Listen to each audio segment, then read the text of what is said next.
Hello everybody and welcome back to another Dark and Darker video. I am going to be doing a solo advice video for you today. I got a couple of buddies that play Dark and Darker with me, but you know, I find myself sometimes playing solo quite a bit, you know, so I've come up with some things that I thought might help people, so you know, why not? Let's get straight into it. This skeleton right here is absolutely messing me up.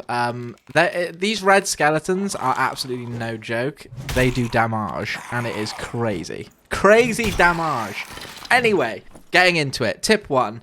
One of my first tips is going to be audio is everything, and obviously in a lot of these games that is the case, right? In Tarkov you really need to like listen out for what's going on, and in Call of Duty you need to listen out what's going on, and that is very much the case in this game, because 90% of the time the reason that people are getting caught, or you're getting, you know, is getting caught out around a corner or something, is because people can hear you interact with things, hitting things, whatever. You can see here I'm walking around and my character hears something, or at least I hear something. I hear some footsteps.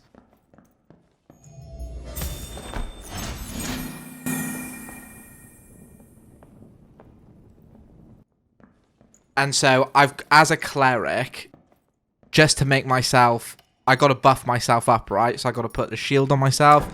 I got to put divine strike on myself, and I've got to put a few buffs on myself. I know he's round this corner, right? And my first speculation is that it's a rogue and he's sat down and he's gone stealth. So what I decide I'm going to do is go back, buff up all the way to the max, protection, divine strike. I'm going to go ahead and drink a blue potion, I think. I think I pull one of them out. No, I don't. I'm looking around and boom. Hello there.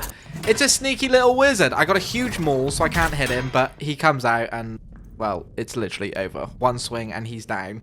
With the double buff on the weapon, I can give it 20 or 30, 33 extra damage on my maul, which already does, I'm not too sure how much damage, but let's just say it makes the maul hit ridiculously hard.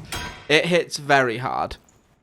And my second tip, you saw there when I was fighting the wizard, in that first initial engagement, I'm swinging the maul, and as soon as I do, I know what's going to happen. I know that I'm going to hit the wall and it's not going to hit anything, and I think, oh god damn it. And so something to really be mindful of is the environment that you're fighting in. A lot of the times when you're playing solo, obviously you encounter 3 people at a time, and it's never great, it's never mega fun, and a lot of the time you get, you know, rolled over. So choosing the environment that you fight them in is quite an important, you know, an important piece of the puzzle. I think I'm going to go on to my third tip now, which is loot everything, okay? Loot everything. Even these default players that I'm seeing now, I got a couple that like, I find another dead guy later on, and like I've got his protection potion, because wizards start with protection potions.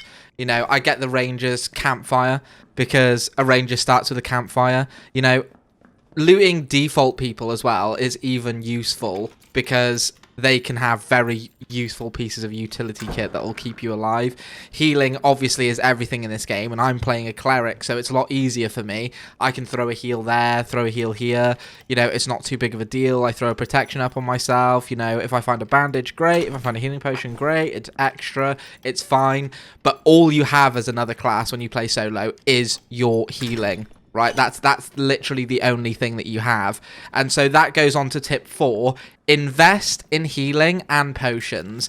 The difference between engaging in somebody with, like, let's just say your protection potion, right?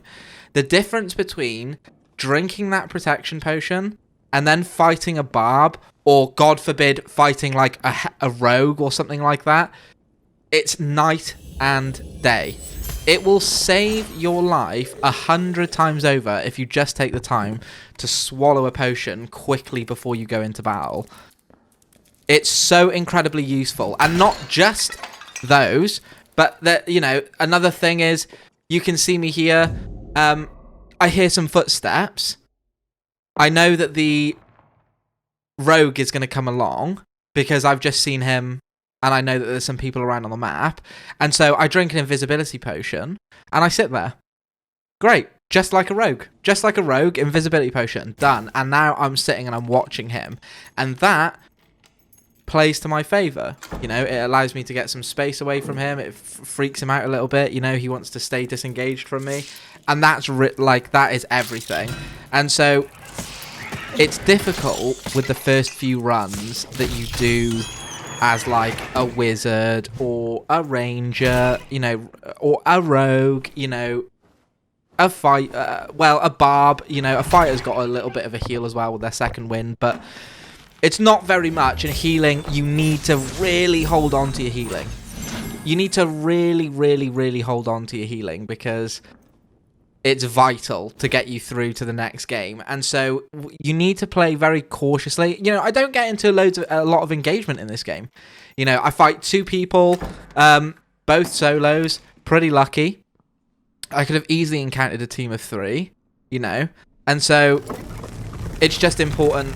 It's important to be mindful that each situation could be, you know, completely different, and that probably leads on to my last one, which is get comfortable with the map, guys. It's important to like play the maps a lot, learn the maps, enjoy the maps, you know, and when you do that, you're going to get more comfortable with engaging people in certain areas, right? Because you're going to know what is the obstacle in front of you.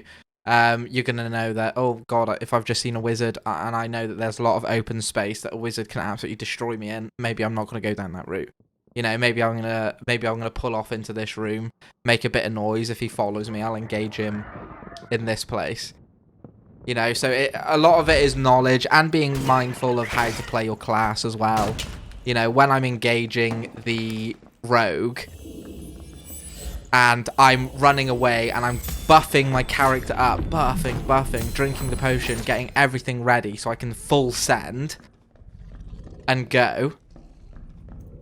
You know, it takes time to build all that up, and I know that that's what my character needs, but perhaps if I was a rogue, I would have sat down and stealthed at this part where I go around the corner. Maybe I would have waited for him. If I was a ranger, maybe I would have set a trap right at the full way there. You know, and maybe that would have benefited me in the fight. So obviously you've got to learn how to play the class that you want to play and stuff like that. Each one is going to be incredibly different. But guys, that's everything from me. You know, they're just some of the things that I can think of that have really helped me in my solo adventures. And I hope that you have some adventures and some success of yourself. It is hard playing Dark and Darker as a solo, so do not get discouraged if you keep dying or, you know, you keep getting ganked or things like that. You will get a good run. You know, sometimes the blue portal can literally just pop up right in front of you, you know, and you're loving life. You can get out, no combat, you know, and that little bit of gold boost can allow you to buy the potions and the things that you need to get you through into the next game.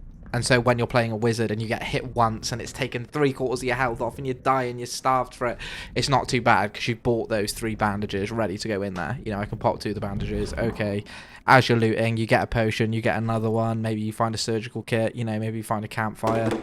I don't know. But that's everything, guys. Thanks very much for watching. Until next time, I'll see you then. Thanks very much, everybody. Bye-bye for now. Peace.